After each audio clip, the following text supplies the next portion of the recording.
I get asked all the time about what it is that goes through my head when I'm planning a painting. How do I take a photograph and turn it into a watercolour painting? How do I get from there to there? In this video, I'm going to share a lot of my thought processes with you while I paint this tiger painting.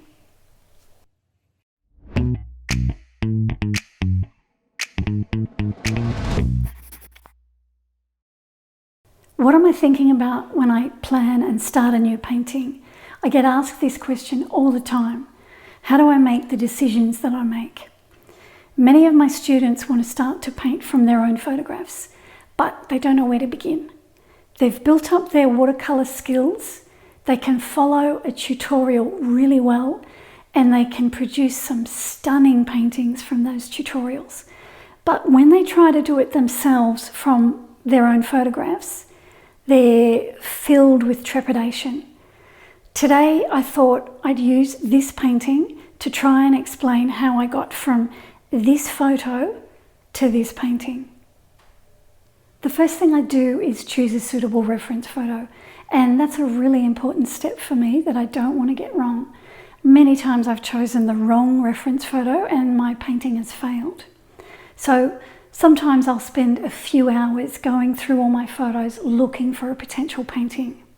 On my computer, I've got thousands of photos. Most of the photos I take are taken with the knowledge that I may use it to paint from one day. When I choose a reference photo, I look at a number of things. Composition and light being the two most important things that attract me. It's got to move me in some way. Many times I've found that I can choose my reference photo just by glancing at the thumbnails on my computer. I've found that if it works as a small image, it will probably work as a large painting as well. I took these photos of these sleepy tigers at a zoo here in Australia. Now these photos are not good quality. The tigers were far away. They were in the shadow of the area that they were sleeping in, and I was shooting through a grimy glass window. The resulting photos I would normally reject. I'd delete them off my computer, but there was something about these photos that made me keep them. I kept coming back to them over the years, and what I was attracted to was the composition. I loved that they were snuggled up together. That's not something you see often, and I knew that it would make a great painting. I have a few photos of them in this position, so in order for me to choose the photo that I wanted to paint from, I looked at the thumbnails. And the one that caught my eye was this one here.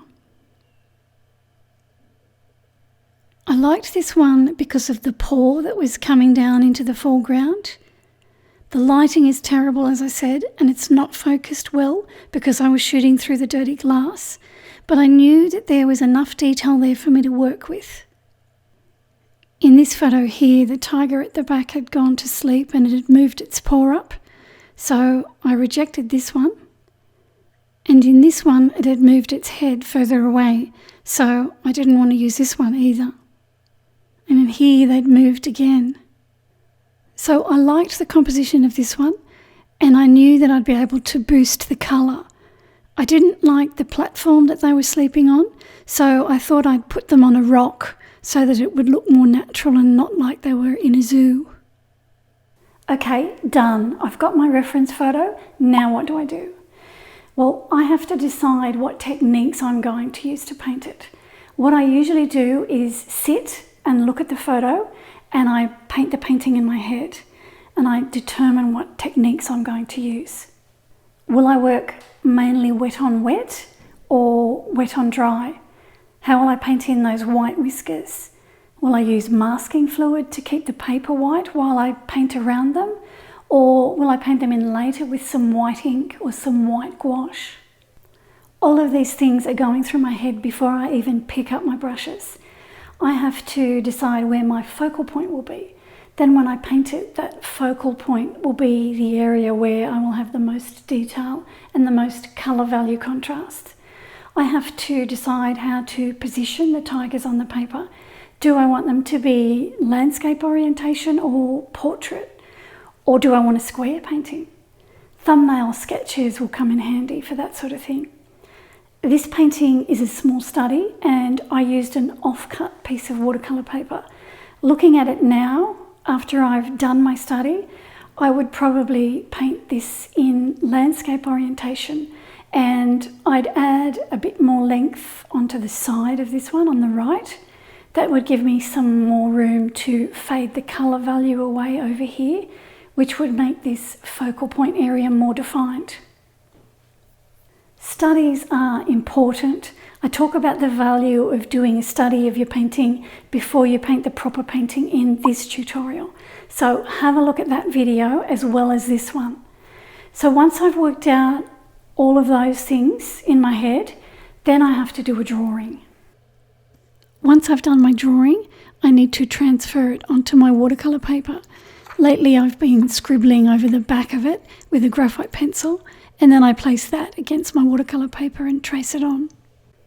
Once I've got the drawing on my watercolour paper, I need to start thinking about colours. I knew that gold ochre would be a good choice for the overall colour of the tigers, so I decided to use that. Then I could see that I'd need a darker earthy brown for the darker areas on the tigers, so burnt umber was my choice for those areas. I thought that would work okay and that would blend nicely with the gold ochre. I wasn't sure if I was going to use sepia, so I put it on my little scrap piece of paper anyway. I don't think I ended up using sepia. So I'll write these colours down so I don't forget what I've got out. So that was gold ochre and then burnt umber and sepia, which I didn't end up using. Then I thought I might need some buff titanium on the lighter parts. This is Daniel Smith's buff titanium. And then I looked at the eyes and I was thinking, what colour could I use for the eyes? And I thought the buff titanium would look okay in there, and then I could mix some green with it to give it more of a green hue. So I just made a note for myself. Then I knew I'd need some black for the stripes, so I thought I'd mix my black with 3 primary colours. Then I thought I'd need some violet because I can see some purpley colours in some of the black areas, and I thought I'd like to paint that on.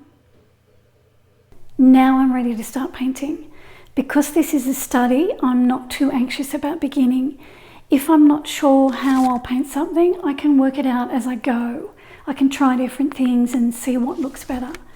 With this particular painting, I wasn't sure whether to paint the stripes on the bodies on dry paper or on damp paper. What would look better? I don't know. I'm not sure until I start to paint. I began by using gold ochre to wash in the head on the tiger in the front. I knew I had to get all the orange washed in before I started to paint the stripes. I had to paint the stripes last because if I added any more washes over the top of the painted stripes, I'd risk disturbing them and I'd end up making a mess. So, colour on the tigers first and stripes painted last. Once this head was washed in, I could start painting the darker areas that I saw on it with some burnt umber. So that first initial wash of the gold ochre is still damp, and I'm dropping this onto the damp paint. Then I carried the gold ochre wash down the body of this tiger. I thought that I'd keep the wash lighter in colour because my plan was to make the heads the focal point, and that's where I wanted the darkest colour values and the greatest contrast. Then I started washing in the head of the tiger behind with some gold ochre. I also decided to paint a splash of this colour behind the tiger. I wanted the splash to be loose and expressive, so I used my 2-inch paddle brush to sweep some of the paint from the tiger onto the background.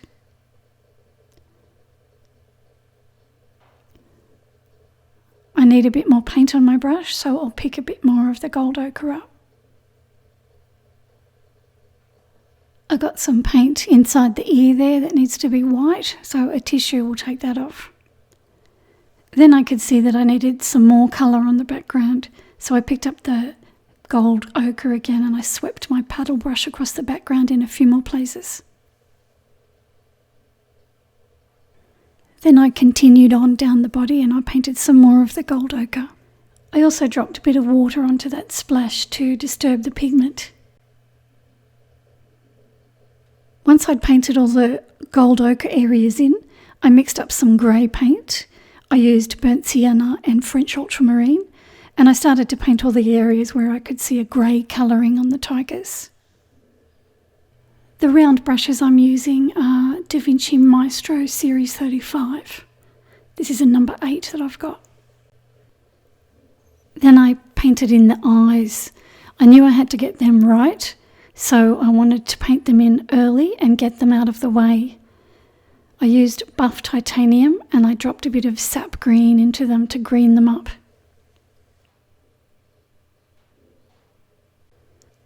I left the eyes to dry then and I started to paint in the noses. This is Potter's Pink that I'm using.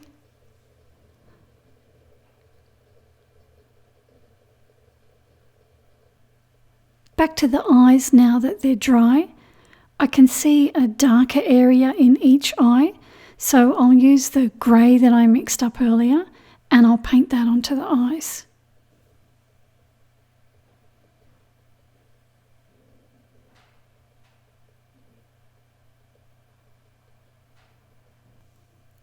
The eyes need to dry now before I can move on. And I could see that the wash that I had on the head of the tiger in front wasn't dark enough, so I painted another wash of gold ochre onto the areas that I thought needed to be darker.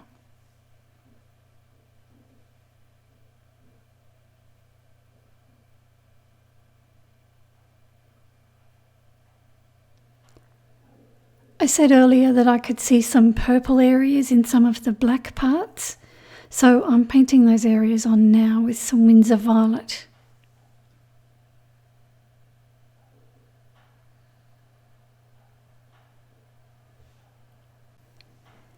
Here on my palette I've got some transparent yellow, some Winsor blue red shade and some alizarin crimson. And I'm going to mix the three colours together to make black. I thought that pre-mixed black might look a bit flat on this painting, so I'm more comfortable with the black that I mix myself.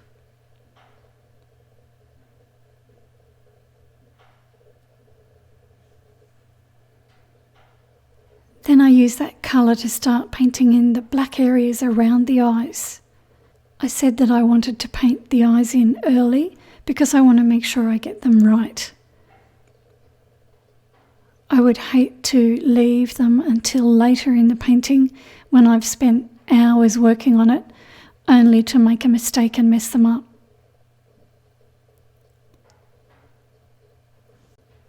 I also like to paint the eyes in early because I find the painting comes to life when I paint them in.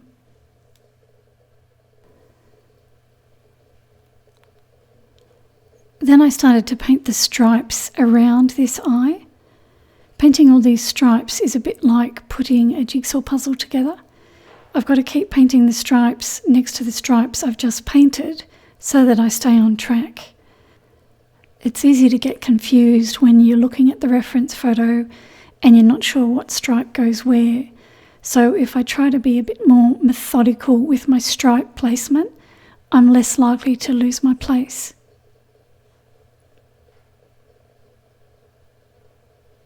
So I'm painting all these stripes on dry paper. So I've painted all those stripes in and now I can paint the black area around the nose. This is the area where I painted Winsor Violet before because I saw some purple on the reference photo. So I'm using the black now to paint over the top of that Winsor Violet, but I'm going to leave it showing in places. If you look at the eyes, you can see I've left some Winsor Violet showing there.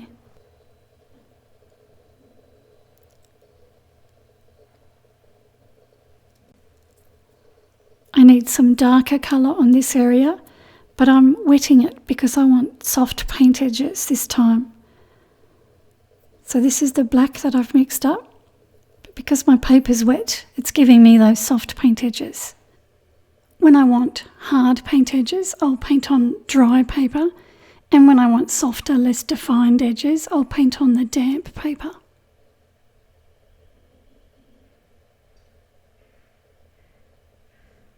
I keep going with this tiger in front.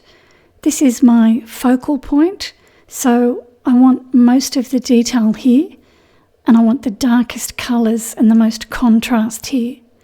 Once I get this tiger head painted and the face of the tiger behind painted, I can paint the rest of the painting fairly quickly. Hair in animals' ears can often be difficult to paint because you want to show that there's hair there, but you don't want to get too carried away with too much detail. So to make it easy on myself, I dampen the paper and then I paint on the damp paper and loosely wash some colour in. Then later when it's dry, I can paint a few more hairs.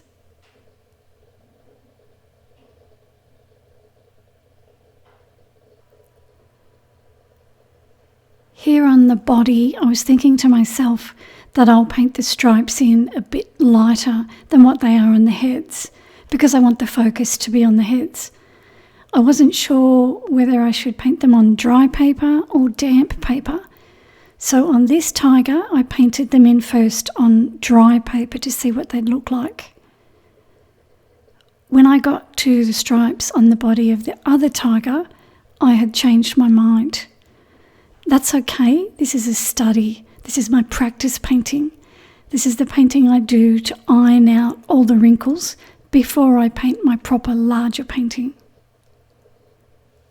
Here I'm darkening the colour on the paw. I felt it wasn't dark enough, so I wet the paper with water first, and now I'm painting on some burnt umber. I wet the paper first because I want soft paint edges rather than hard paint edges here. I've painted in the stripes and the eyes on this other tiger, and now I'm coming back with a second layer of black paint over the top of the stripes. One layer wasn't enough, I needed to darken it.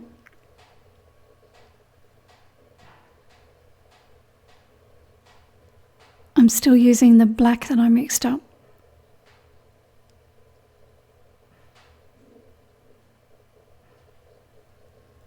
I felt this area here wasn't dark enough either, so I've wet it with water and I'm painting some burnt umber on there. I've also put some more gold ochre on this area. Now I want to start painting the stripes on the back of this tiger, but this time I want to see what the stripes will look like if I paint them on damp paper with soft fuzzy edges, rather than the hard lines that I've painted on the body of the tiger on the other side. So I've wet the paper with water and now I've got my black paint again. And that gives me those soft fuzzy edges on the stripes. I'm thinking to myself that that will help make the stripes look like they're further away. There'll be less detail, and that's what I was hoping to achieve here. I decided I liked the look of that, so I knew I had to go back over to the other tiger and try to soften the edges of the stripes that I'd painted over there. So I dampened the paper and I started to dab some more black paint on over the top of the stripes that I'd already painted. So that helped to soften the stripes on this side.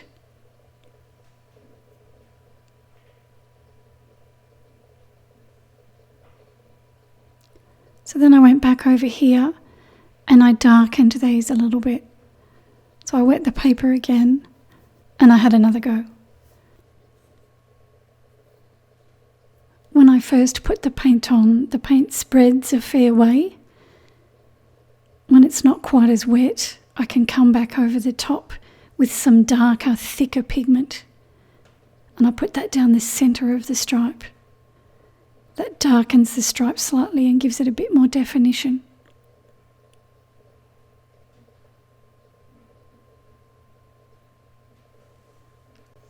I wash a bit more gold ochre onto the leg here. I just felt it wasn't quite dark enough.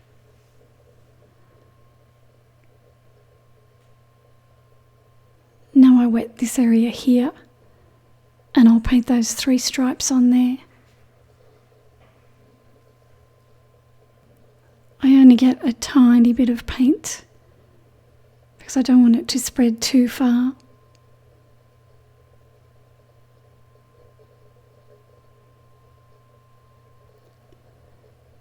I'll hold my brush right up on the point.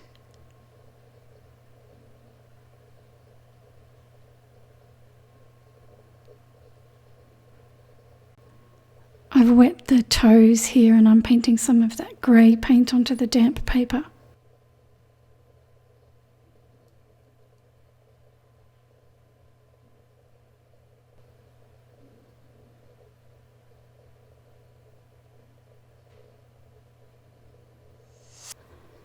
Now I've got the tigers painted in and I want to paint the rock at the front. So I wet it first near the tigers, but I won't take the water all the way down to the bottom of the paper. I want to dry brush the bottom section in and leave a bit of white paper showing. This painting is predominantly warm, so I want to relieve the warmth by throwing in a contrasting cool colour. I used the grey that I mixed up earlier. I put it in the ears. And I'm going to paint this colour mainly near the head of the tiger, which I hope will reinforce the focal point. I paint it onto the wet part and then I pull it down onto the dry part. And then it skips over the paper because it's dry down there. That helps to create some texture. I also want to drop in some warmth into the rock. So this is burnt umber that I'm using. And I'm trying to put most of the colour near the 2 heads. I've got to put some on this side as well.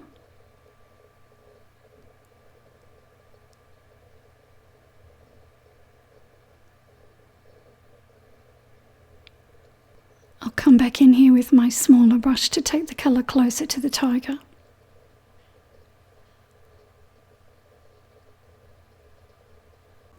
The foreground is dry now. I've dropped some water onto it while it was drying to create some deliberate watercolour blooms. That helps to create texture on the rock as well as the dry brushing that I did. Now I'm thinking I'll have a play around with the shapes that the watercolour blooms have created. I'm thinking that if I paint a bit more colour around the shapes, it will add some detail in this area which will draw the eye in more. So I'm using the grey that I used. I've put a bit more of the French ultramarine into it to blue it up a bit. And I'm painting around those little watercolour bloom shapes, just adding a bit more colour. I wet it first, then I drop the paint on. Sometimes I put the paint on dry and then I'll use a damp brush to soften the paint edge. And that just adds a bit of detail there near the heads of the tigers. Remember at the start I said that I had to decide whether to paint the whiskers in later or whether to mask them with some masking fluid. I decided to paint them in later. So I'm using some pigment ink here. This is white ink. And I'm using it to paint all those stray little white hairs and the whiskers in. I could also use white gouache to do this, but I prefer to use the white ink because I find it covers better than the white gouache. To use the white gouache like this, I've got to dilute it with water, and when I mix the water into it, of course the concentration of the colour is gone and I've got to keep going over it a few times. With the white ink I can use it straight out of the bottle like this.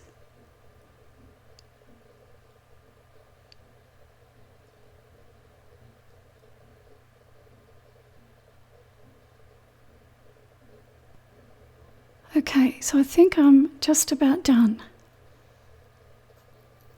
So there it is. I think I could take the tape off now.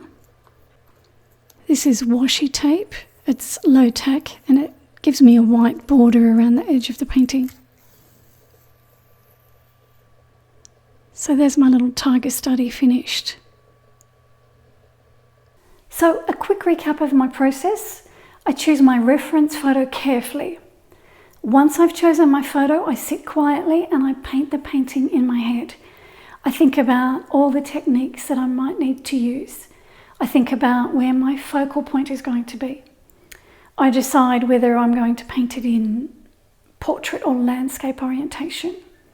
Sometimes, as I said, a few thumbnail sketches will help me decide that.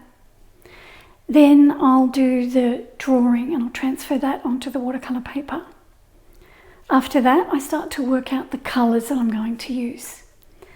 I find that it's always helpful to paint at least one study before I commit to painting on a large sheet of watercolour paper.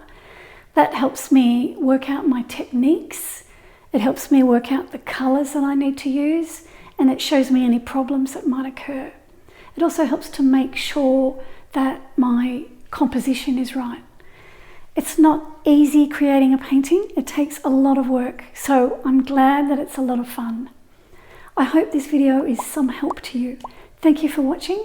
Please give this video a like and subscribe if you haven't already, and I will see you soon. Many of my students want to start to paint from their own photographs, but they don't know where to begin. They've built up their watercolor skills. Watercolor.